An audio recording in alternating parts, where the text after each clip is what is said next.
Weston McKennie. And Chuck, I'm going to come to you on this because he's in talks with Borussia Dortmund.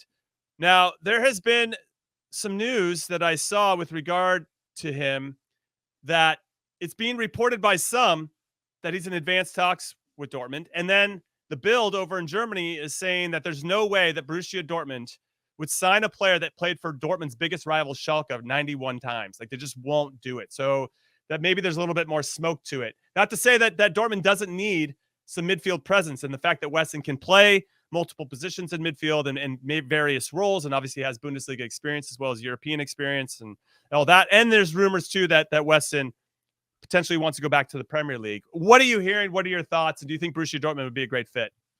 Well, one thing is wanting to go to the Premier League versus a team wanting you and it fitting, it working. True. You're not being deemed surplus to requirements. If you go to a club that has enough midfielders, you're not going to get playing time. You only go to a club that makes sense. If a Brighton was interested in you because they've lost McAllister, they may lose Caicedo. There's going to be some needs for bodies in the midfield. That would make sense. You'd say, let's go. A Newcastle, even they just signed Sandro Tonali. You could argue that he could maybe get some minutes alongside Tonali. I don't think Newcastle has the strongest central midfield, so that could be another option if that were the case. But it's You're not. Talking to a Newcastle fan here. I think You're telling me Weston couldn't get into the midfield there? I mean, we have Bruno Guimaraes, we have Joe Linton, and now we have Sandro Tonali. I think our Joe Linton's not central. He's been dropped off, and that's where he kind of plays like a hybrid 8. But he's been excellent in that position. But I hear what you're saying. I just don't know if he would go and start. I think he'd have to fight to get in there. But that's a different conversation with Newcastle.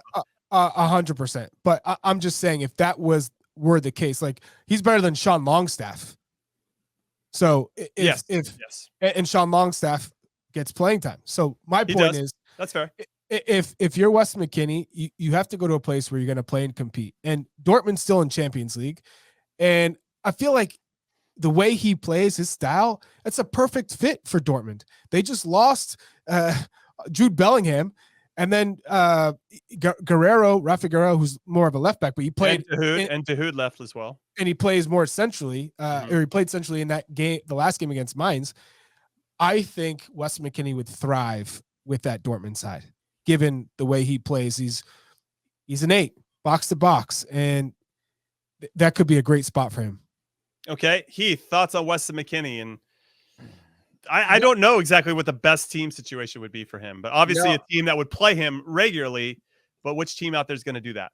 Well, one, I think it's a validator to the quality that he actually has, right? Is that when we looked at that jump from Schalke to Juventus, it seemed like a leap, right? And people were like, oh, this guy's not going to play here. It's a squad player. It's good. It's a good opportunity to prove himself. And then he sort of over-indexed that first season, started in like 70% of the games and those types of things that, after leaving there, going to Leeds, not being the right situation, to have your next club potentially be a Dortmund level, I think is a great validator to, again, the quality of player that we're producing right now in the US. That the default used to be these like high leaps and then like sharp falls that we're seeing squad players consistently competing at big clubs.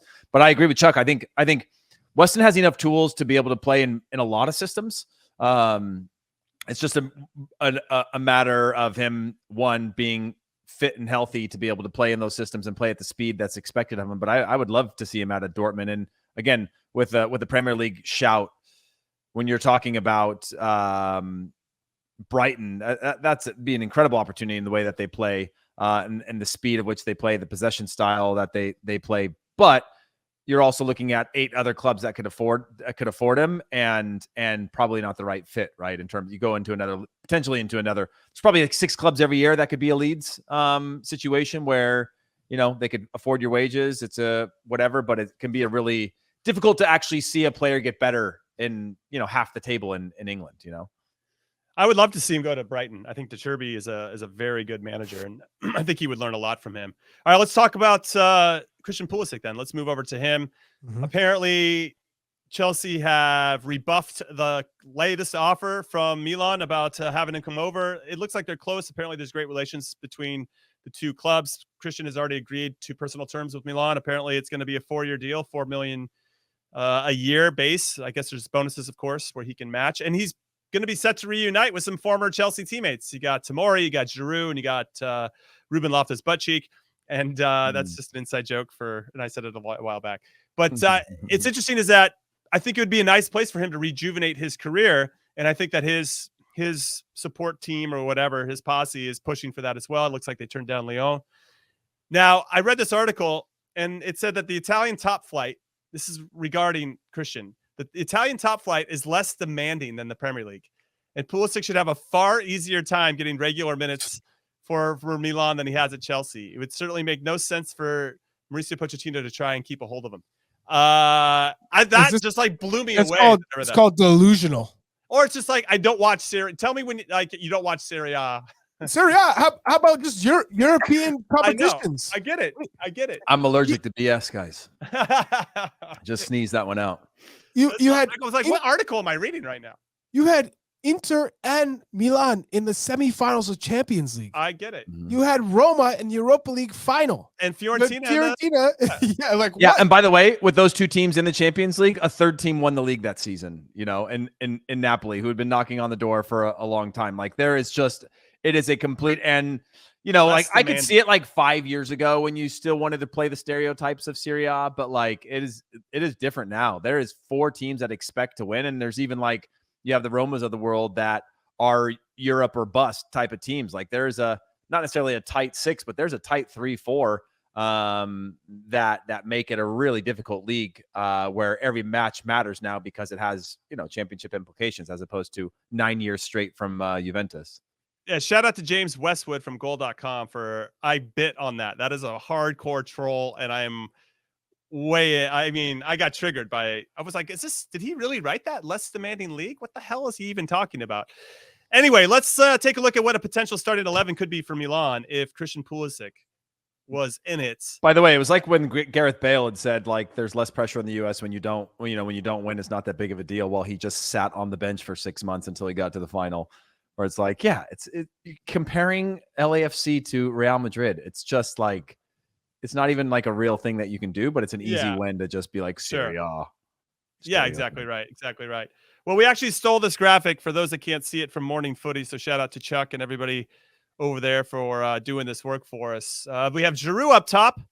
You got Rafael Leao, who is excellent, and I love watching him play. On the left side, left wing, right side would be Christian.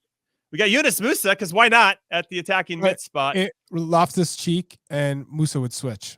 Yeah, I think that's the way to go. Loftus-Cheek's got to be a little bit higher. But Musa would be more of an 8 or a double 6. You got Krunic next to him with Tonali gone. That opens up that spot for him. You got Teo Hernandez left back, Tomori and Tia at the center back positions, and Calabria at right back, and then Mike Mignon. Benacer's injured, Oki 54-34. He did his knee, so he's not back until November. Chuck Wagon 1. Commenter 0 on that, but a pretty solid team. What's interesting is from what I hear is if they can't sign Pulisic, they're already ready to make moves for Samuel Chukwueze from Villarreal, who has a similar profile to what Christian can do, and obviously beating people off the dribble, getting to the end line, getting crosses off, getting shots off, and so that makes me a little bit nervous for Christian that they have a really viable second option if it doesn't work out with That's Chelsea. Great. I'm not trying to give any free passes. Pulisic's got to stay fit, stay healthy, and compete.